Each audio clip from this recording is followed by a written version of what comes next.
estudiando el tema bíblico acerca del método para hacer discípulos. Es parte de nuestro credo de fe que el Señor Jesús nos dio una gran comisión, nos dio una labor que hacer como iglesia, y es precisamente la labor de ir a ser discípulos. Hoy en día muchas personas dicen, vaya y gane almas, pero realmente nosotros no podemos ganar almas. El Señor es quien gana las almas. Y aquellas almas que el Señor gana por su gracia, por su buen amor, por su sangre preciosa, Él los envía a que nosotros les discipulemos. Hagamos de ellos discípulos de Cristo. Y el Señor da varias estrategias. Una de esas estrategias es formar grupos pequeños. Grupos pequeños que he denominado grupos pequeños en las casas, pero que también puede ser en las empresas, en los colegios, en las universidades. Donde un cristiano esté, puede hacer discípulos a través de un grupo ordenado, un grupo organizado. En muchas iglesias de nuestros tiempos se ha enfatizado en el sistema de grupos pequeños para el crecimiento. Tenemos el modelo de los G12, tenga 12 discípulos, que a su vez hagan 12 discípulos. ¿Cuál es el propósito de los G12? Que tú tengas 12. El propósito no es ni la gloria de Cristo, ni la gloria de Dios, sino que tú tengas 12 para que los lleve a la iglesia, y a su vez esos tengan otros 12 que los lleven a la iglesia, y de esa forma sea una iglesia grande que lleva mucho dinero para sostener toda esa industria, ese emporio de mercadeo de la fe. Hoy en día muchas iglesias se dedican a hacer pequeños grupos para tener crecimiento de su iglesia. Ahora, no está mal tener el crecimiento de la iglesia. El Señor Jesucristo jamás dijo que las iglesias teníamos que ser pequeñas o grandes o medianas, de 5,000 o 10,000. Él dice, es mi iglesia, y yo añadiré a mi iglesia los que yo quiero. Cada día voy añadiendo los que yo voy dando en salvación. Él los va añadiendo, no nosotros. Ahora, el crecimiento es bíblico. Nomás veamos el desarrollo de la primera iglesia en Jerusalén, en Hechos 2, en donde vemos una iglesia local creciendo de 120 miembros a más de 3,000 en un solo día. Y luego, un tiempo después, eran 5,000, y luego eran multitudes incontables.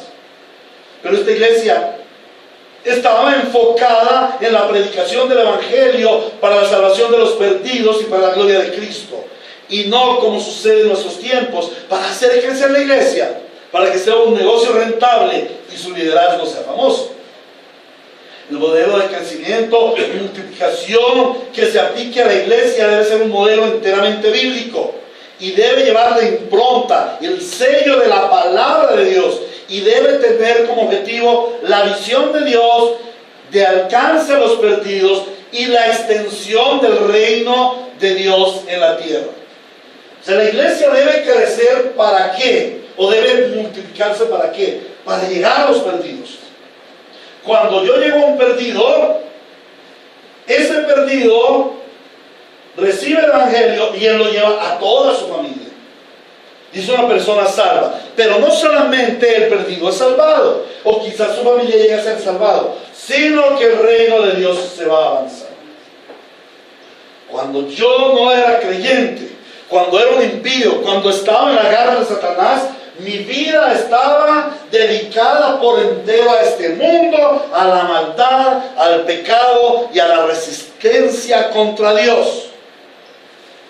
Pero cuando el Señor Jesucristo vino a mi vida, no solamente me salvó del pecado que yo tenía, no solamente me libró de la vida disoluta que llevaba, no solamente me libró de las garras del infierno eterno, sino que también me hizo un ministro y misionero para la extensión del reino de Dios. Y cada día de mi vida, Dios avanza en mí su reino. Él me lleva a vencer el pecado.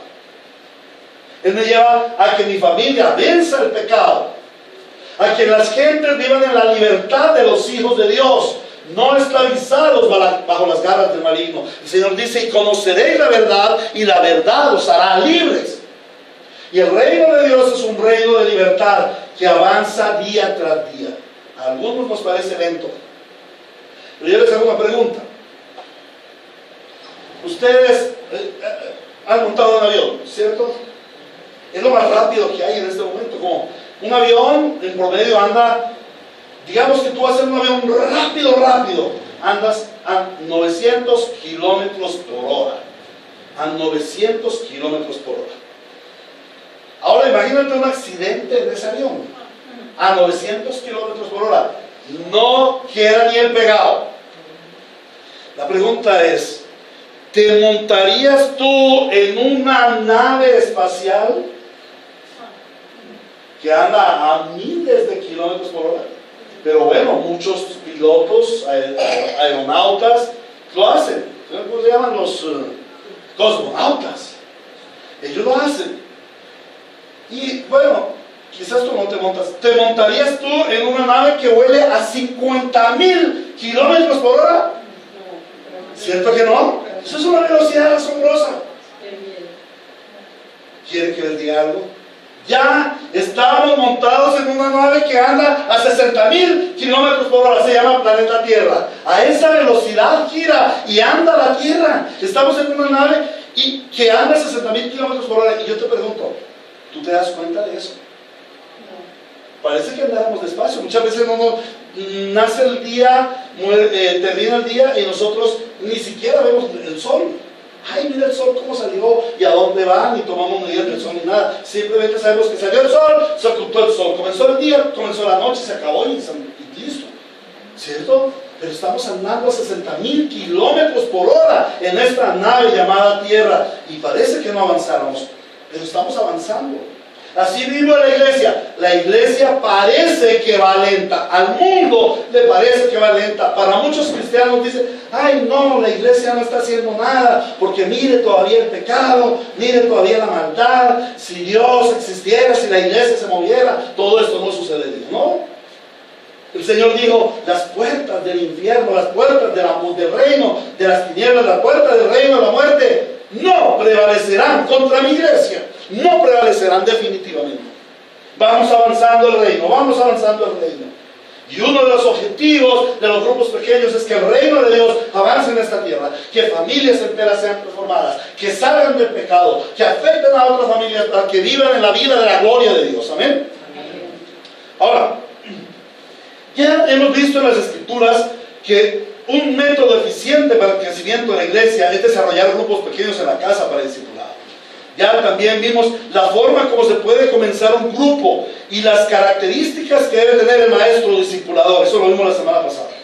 Ahora, en esta mañana veremos en 3 puntos cómo se debe desarrollar un pequeño grupo en las casas.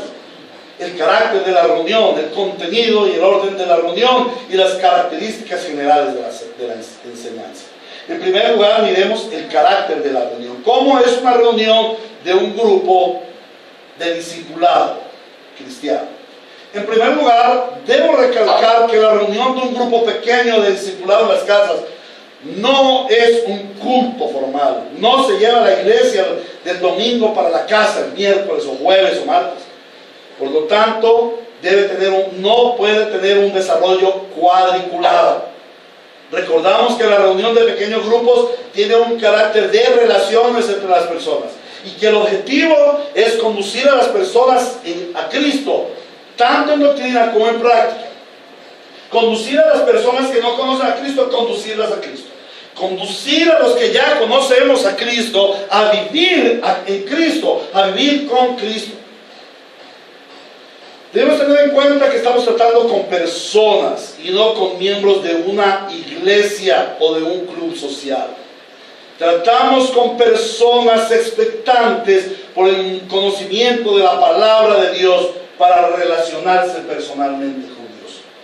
Mire, en la gran mayoría de casos en que yo hablo con personas en grupos pequeños en las casas, que lo hago desde hace muchos años, el primer grupo pequeño en la casa comenzó, pues que lo practiqué, comenzó a los 6 días del Señor haber venido a mi vida. Y luego empecé a dirigir pequeños grupos en las casas. En menos de 3 meses ya estaba yo liderando, sin saber mucho, pero ya estaba liderando.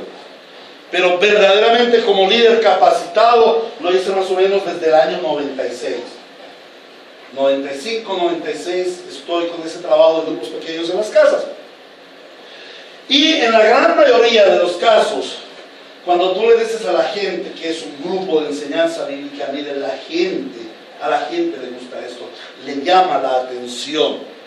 Entonces, nosotros vamos con esos pequeños grupos a llevar la palabra de Dios para que las gentes se relacionen personalmente con Dios.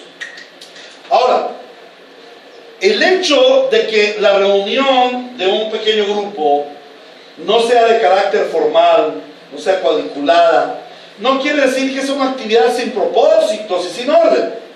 La reunión del grupo debe tener un modelo ordenado de desarrollo, aunque este modelo ha de ser flexible, tanto en su desarrollo, como en su tiempo, como en su enseñanza.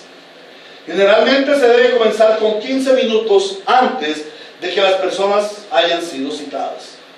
Y el maestro y anfitrión deben sostener una reunión de oración y preparación, tanto espiritual como locativa, como temática, y deben estar dispuestos para recibir a las personas. Cuando hacemos un pequeño grupo en las casas, debemos reunirnos un poco antes, orar, ¿sí? Pedirle al Señor que la palabra de Dios corra y sea glorificada, que las almas reciban el mensaje del Evangelio y sean transformadas y reciban la gracia de Dios en todo sentido. ¿Ven? Leemos Hechos 10:25 como un caso en un grupo pequeño en las casas, cuando Pedro fue a casa de Cornelio. Hechos 10:25 dice: al llegar Pedro a la casa, Cornelio salió a recibirlo.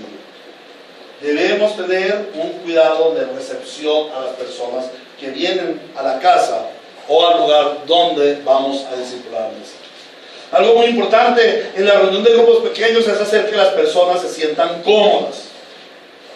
3 cositas que suceden allí. Primero, a la gente le gusta estar donde se siente apreciada. Y gracias a Dios que este es un grupo pequeño porque lo podemos aplicar aquí. A la gente le gusta estar en un lugar en donde se siente apreciada, en donde tiene un valor. Cuando el Señor Jesucristo vino a mi vida, yo llegué a la iglesia, me di cuenta de que era una persona que tenía valor para otros. Mi familia no me había dado el valor, mi trabajo tampoco me había dado el valor, me lo daban quizás por otros motivos, pero como ser humano no. Pero cuando Cristo vino a mi vida, la familia de Cristo me dio un valor y me hizo sentir bien en el Señor. Ahora, las personas son algo tímidas para entablar relaciones y son renuentes a cosas nuevas. Entonces necesitan sentirse cómodos ante un evento como un grupo de discipulado en donde se va a leer la Biblia que quizás nunca han leído.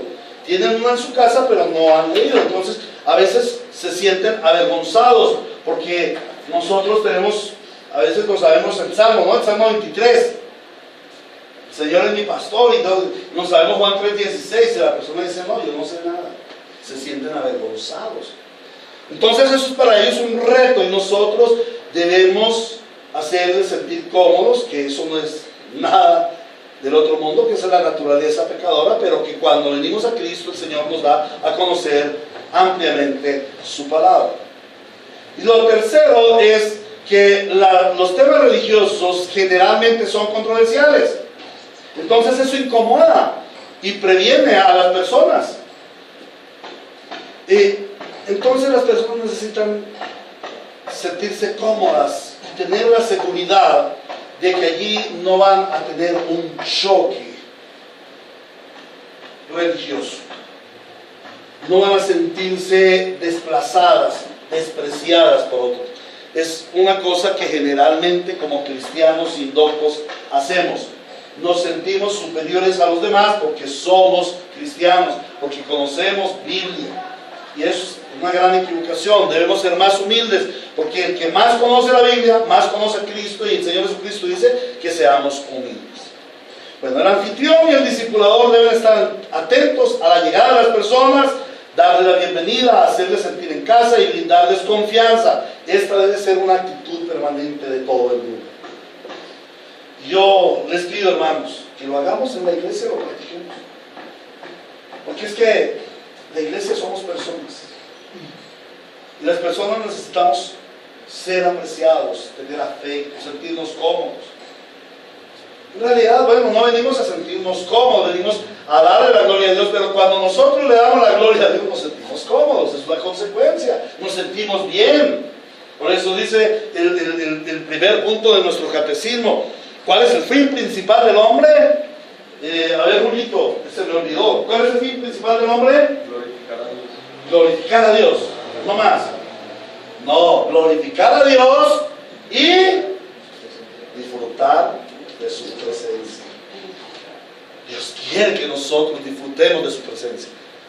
Dios quiere que nosotros estemos agradados con Él y solamente con Él.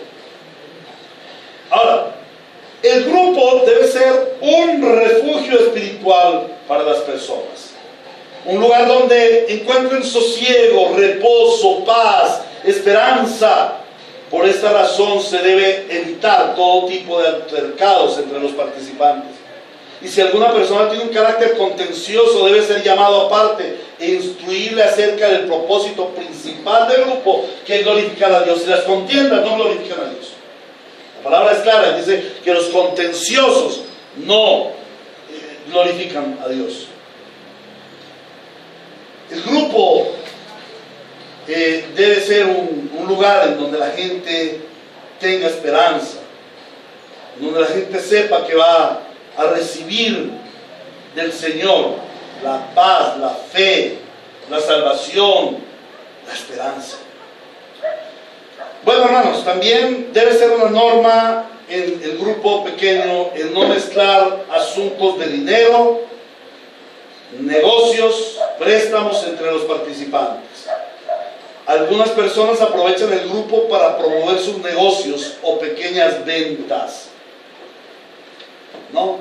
Hay personas que se llevan para el grupo Avon, Ebel, las revistas, compras por internet, todo, comisiones, y llegan a la gente y mire, y le venden, y claro, la gente se ilusiona y a crédito se no tiene que dar nada, pues lógico, se meten y compra un poco de cosas y cuando se va a pagar no tiene la plata. Y ahí empiezan los problemas, porque el promotor, la promotora de Avon y de la revistica, dice, esos cristianos son malas pagas. Con ellos no se puede negociar. Yo he conocido eso. Ahora, también hay personas que, ay, ¿por qué no me hace favor y me presta ese librito? Tan lindo ese librito que usted tiene. Préstemelo. No se lo presta. ¿Cierto? No se sabe quién es más bruto, si el que presta el libro o el que lo devuelve. No, el que presta un libro debe devolver. El que pide prestado un libro debe devolverlo. Entonces, que présteme tal cosa, que présteme platica, que présteme esto. Y a veces nosotros, como decimos, ay, ¿cómo no hacerle el favor al hermano? ¿Cómo hacerle el favor a la hermana? ¿Sí? ¿Cómo no prestarle aquello? Pero infortunadamente el hermano o la hermana no vuelven al grupo sencillamente porque no tienen con qué devolver, con qué pagar o se les olvidó. Entonces dicen, no, yo no vuelvo al grupo. Entonces se pierden las personas. Los grupos no pueden convertirse en un centro de negocios, préstamos y cosas así. ¿Correcto? Debemos ser claros. Bueno, otro aspecto bien importante. El grupo debe ser participativo. El grupo no es un salón de clases con profesor y alumnos. Y la temática que se trata en el grupo debe conducir a las personas a razonar en los asuntos de Dios. No se trata de dictar normas de ética, de moral, de conducta, de comportamiento social o de comportamiento cristiano. No se trata de eso. En el grupo se debe desarrollar el estudio bíblico que conduzca a una transformación radical de la vida del pecador. Por tanto, el grupo debe tener como consideración máxima la palabra de Dios. Y no puede ser dominado por un solo participante. El maestro discipulador debe ser más que un profesor, debe ser un moderador que sabiamente conduce a las personas a participar para aprender, a preguntar. Recuerda, no hay preguntas tontas, hay tontos que no preguntan, hay gente que no pregunta. Y debemos dar respuestas a todas las inquietudes, a todas las preguntas, con sencillez, con humildad, y debemos reconocer que a veces no tenemos las respuestas para algunas preguntas, por lo tanto hay que averiguarlas. En segundo lugar, vamos a ver el contenido y el orden de la reunión. El contenido de la reunión debe ser lo que nos dice la Biblia, que hacían los creyentes del primer siglo en los pequeños grupos en la casa. En primer lugar, ellos oraban. Hechos 12:12. Dice, cuando salió Pedro de la cárcel, dice, cuando cayó en cuenta de esto, fue a casa de María, la madre de Juan, apodado Marcos, donde muchas personas estaban reunidas orando. Una de las cosas importantes, quizás de los elementos más importantes de la reunión, es la oración. La reunión debe comenzar con oración, debe tener oración en su desarrollo y debe terminar con oración. Dios se agrada de la oración de su pueblo. Las gentes necesitan y esperan oración. Una de las actividades más importantes del grupo es orar. No solamente el líder, sino participar a otros de este don, de esta gracia. Pero también es necesario enseñar a otros a orar. En los grupos pequeños en las casas nos damos cuenta de quién no sabe orar.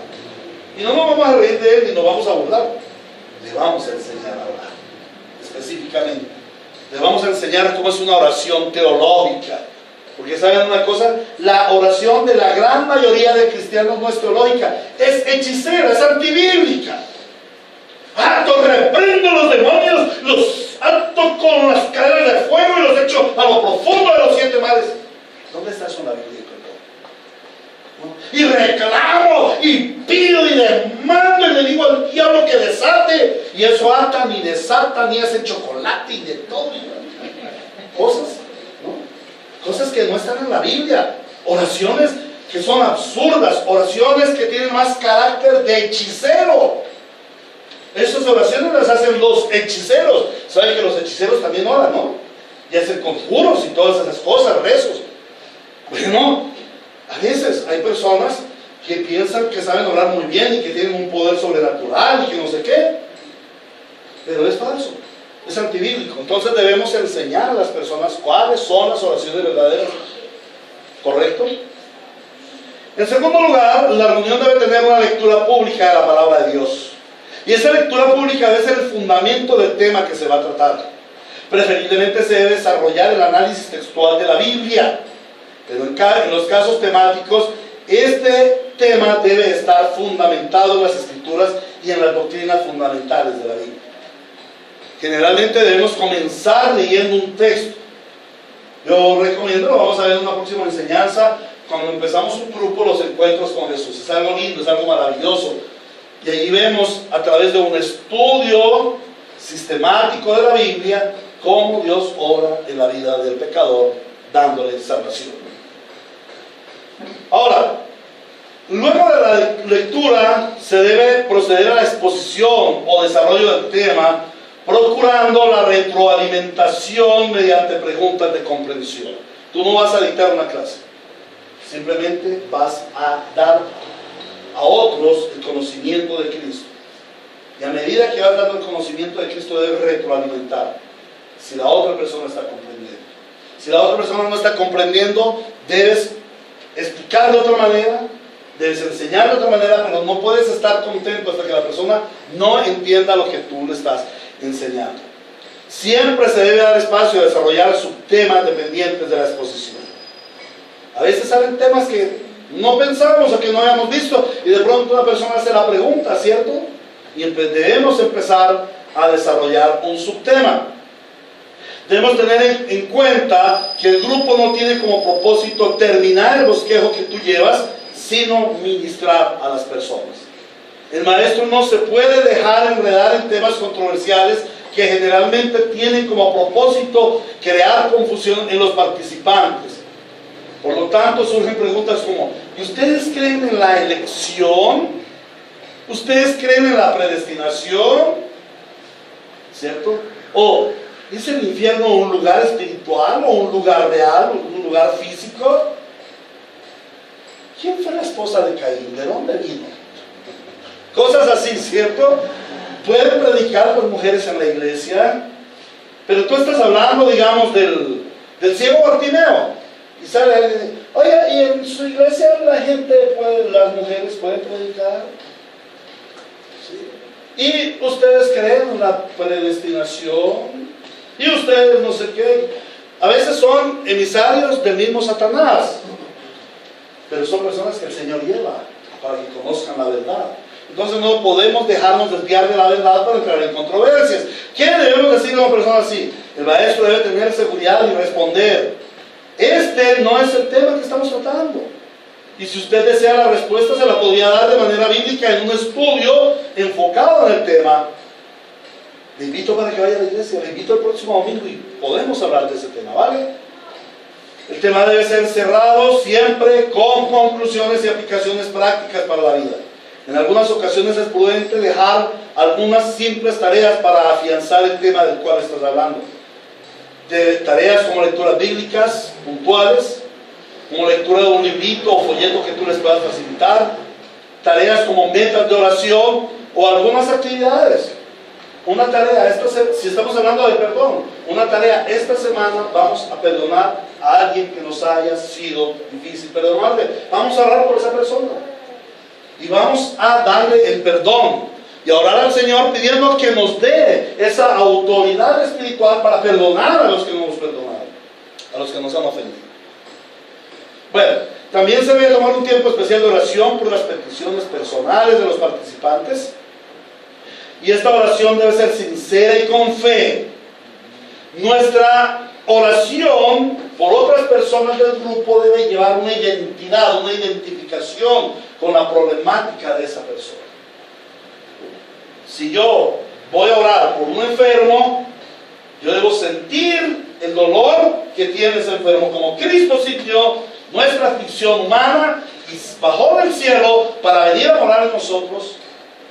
Entonces así debemos tener compasión de las personas que piden oración. Una persona pide oración porque tiene una gran necesidad, está necesitada, y nosotros tenemos un don, una gracia muy preciosa que es la oración, un regalo especial para ellos.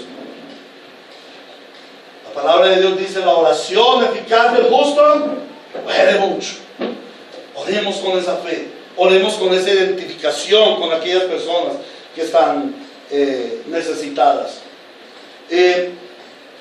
También debemos tener un tiempo de compartir, de socializar y un tiempo de despedida. Es bueno tener unos momentos, es bueno también tener o ofrecer un refrigerio sencillo. Y finalmente despedirse con mucha amabilidad y amor cristiano, haciendo la invitación para la próxima reunión. En tercer lugar, vemos las características generales de la enseñanza. El maestro no es un predicador, ni el grupo, su iglesia, auditorio. El maestro no puede llegar a ser el centro de la reunión ni del grupo. El maestro debe ser un moderador que por una parte sí dirige el tema, pero por otra parte convoca a la participación de los asistentes y a la comprensión del tema. El llevar un orden sistemático de estudios, un patrón de enseñanza, es muy sabio porque esto produce confianza, expectativa en la gente y deja un deseo de continuar. Pero en algunas ocasiones es prudente apartarse del tema general para tratar temas de importancia que se requieran tratar, especialmente para ministrar a las necesidades de los asistentes. En algunas ocasiones, los discípulos antiguos deben ceder la continuidad de las enseñanzas para prestar atención a las personas nuevas, quizás mediante una enseñanza de carácter evangelístico. Entonces, La gente que está antigua dice, ah, no, volvimos otra vez al principio, qué pereza, no vamos a adelantar, me gustaría el tema. No, el grupo no es un club, ni una escuela de enseñanza. El grupo es un lugar en donde nos ministramos mutuamente. Y muchas veces Dios, el Señor, nos lleva a repetir y repetir las cosas para poderlas aplicar en nuestra vida. Recuerdo que en cierta ocasión había un pastor que todos los domingos predicaba de arrepentimiento, un poquito parecido a mí. Todos los domingos predicando de arrepentimiento. Un buen día se levantó un miembro y le dijo, pastor, estamos aburridos. Siempre tú hablando de arrepentimiento, ¿no tenés otro tema? Y él le dijo, ¿ya te arrepentiste? El otro cayó y se fue. A veces tenemos que hablar de evangelismo, de nuevo nacimiento, porque a lo mejor no has nacido de nuevo. Finalmente, el promedio de duración de la enseñanza ha de ser entre 45 minutos a 1 hora. En algunos casos, especialmente al principio, se puede tomar un tiempo extra para resolver preguntas e inquietudes de la gente. ¿Amén? Bueno, conclusión. ¿A qué conclusión llegamos? El crecimiento de la iglesia, la multiplicación de la iglesia, sí tiene fundamento bíblico, no es malo. Ahora, el crecimiento de la iglesia depende del Señor, pero la obra la hacemos nosotros. Él nos convoca a la obra, Él nos hace participantes, nos da la gracia, nos da el privilegio de ser participantes de la obra evangelística, de la edificación de otros, de la evangelización, pero también del discipulado, de llevar a otros al bautismo, de integrarlos en una iglesia local. El Señor ha dado algunos medios, algunos métodos muy apropiados para la evangelización y la extensión de la iglesia. Y los pequeños grupos en la casa son unos medios muy buenos. Ahora, hemos visto hoy cómo se desarrolla un grupo pequeño en las casas. Vemos sobre todo la integración entre las personas, la predicación del evangelio, la edificación de las personas, el traer nuevos que conozcan la palabra de Dios y que la gloria de Dios se vista de los nuevos. No es difícil. Algunos dirán, bueno, ¿quién dirá? ¿Quién dirá por la iglesia? Como les decía hace 8 días, nosotros oramos, Señor de la mies, envía tus obreros a la mies. Pero a veces decimos, Señor, aquí estoy, envía a Mauricio. Aquí estoy, envía a Julio. Realmente cuando estamos orando al Señor de la mies, por sus obreros a la mies, al primero que Él va a llamar a la mies es a mí. ¿Por qué? Porque Él ha puesto en mi corazón la oración y la pasión por los perdidos. Y una de las evidencias que tiene un creyente cristiano es que tiene compasión por los perdidos, porque él alguna vez fue perdido. Tiene compasión por esas almas perdidas. Quiere salir a buscarlas. El Señor las ha salvado, pero tú tienes el deber de discipularlas. Todos nosotros aquí tenemos el llamado de ir a evangelizar, pero también el llamado de ir a discipular. Y no tenemos que ir a buscar cómo formar un grupo, ya sabemos, el Señor los va a traer. Y se forman los grupos de una manera tan espontánea como cuando tú pones crispetas en una sartén y al recibir el calor estás explotando. Si tú estás en el fuego del Espíritu Santo, indudablemente van a explotar las crispetas del evangelismo, la crispeta del discipulado, y va a ser tan fácil que tú plantes pequeños grupos en las casas. Quizás tú no tengas la habilidad para ser un maestro o discipulador, pero la iglesia tiene otros hermanos. Invita a otro hermano para que pueda hacer pequeños grupos de discipulado. Algunos de ustedes pensarán, bueno, que el pastor dirija y organice. No, yo les doy los principios bíblicos, pero el Señor nos da a ustedes las almas. Organicen, trabajen, ¿cierto? Yo como pastor o la iglesia no puede organizar pequeños grupos en las casas. El apóstol Pablo, el apóstol Juan, Pedro jamás estuvieron llevando una lista en donde tenemos grupos: en Aranjuez, en Cabañitas, el 12 de octubre. No. La gente espontáneamente abría sus casas e iban y estudiaban las escrituras. No pedían ofrenda, dame ofrenda para llevar a la iglesia y rendirle tributo al pastor. Nada de eso. Se predica el evangelio, ve, predica el evangelio, ve y haz discípulos, dice Mateo 28. Ve y haz discípulos. Y yo no puedo gobernar eso. Tú tienes ese llamado. Ve, corre, corre, porque las almas están sedientas y necesitadas de la palabra de Dios. Amén. A Cristo nuestro Señor, quien nos dio la salvación, que nos dio su Espíritu Santo para ir y hacer discípulos en todas las naciones de la tierra, sea toda la gloria, el honor y la alabanza en su iglesia por siempre. Amén. ¿Tienen preguntas, por favor, respecto del tema que hemos tratado esta mañana?